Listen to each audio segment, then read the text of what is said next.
Hello 啊，咁啊西人頻道咧，想同大家咧分享一啲咧做的士司機日常經常會碰到嘅嘢，就係咩咧？就係腰酸背痛啊、肩緊膊痛啊咁樣嘅。咁啊有冇方法去解決咧？其實係有嘅。不過問題咩咧？除咗你去揼骨之外咧，或者按摩啦嚇，咁其實咧喺車度咧係一個咁長時間咧。大家亦都冇可能因為我做緊生意即係揼骨㗎嘛，咁所以咧，當你停低架車嘅時候咧，不妨可以試下參考下我以下一啲嘅伸展動作啦。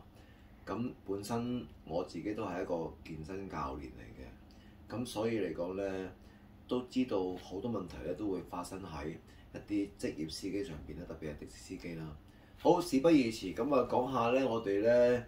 第一招，我哋點樣去解決一啲膊頭嘅問題啦？好啦，咁呢個係軚盤啦，因為咧軚盤我哋呢個咧基本上嚟講咧，我哋都會係上下都有一個柄揸住嘅。咁我哋咧首先咧就將一隻左手咧就揸喺軚盤嘅右上方啦，咁然之後將隻右手咧就捐過喺左手嘅一個位置拉過嚟。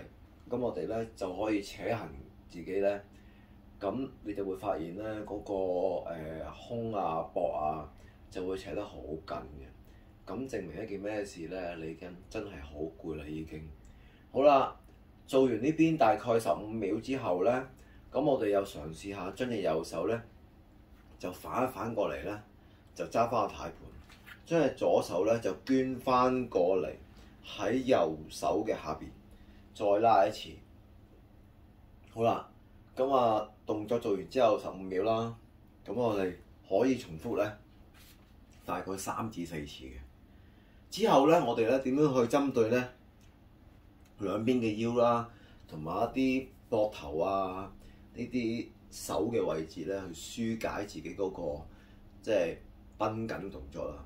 咁我哋咧就可以咧嘗試咧，首先，將呢隻右手就反過嚟，就揸軚盤嘅左側。咁然之後咧，我哋咧將隻左手咧就捐過喺右手咧，呢個係司機位啦。咁啊揸住之後咧，就望呢邊位。咁你會發現咧，扯到嘅係咩咧？呢個位置同埋喺左側嘅腰啦，同一道理。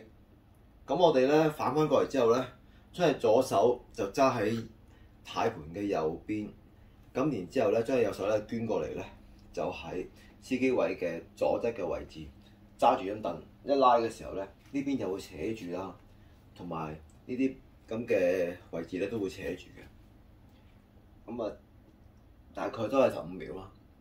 之後咧擰翻過嚟咧，咁你成個人咧發覺咧係嗰下酸嘅啫。之後咧應該唔多唔少咧都會衝翻啲嘅。咁啊，當然啦，你喺車度如果有時間可以嘅話，都不妨用呢個動作咧去將自己嘅肌肉咧去拉鬆佢嘅。好啦，咁啊今日咧搞2個動作，咁啊希望咧各位司機大佬咧都可以試下呢個方法，睇下會唔會舒解到你一啲平日可能腰酸背痛啊、緊膊痛啊嗰啲咁嘅嘢嘅。咁啊，希望大家多多支持西人頻道，再見。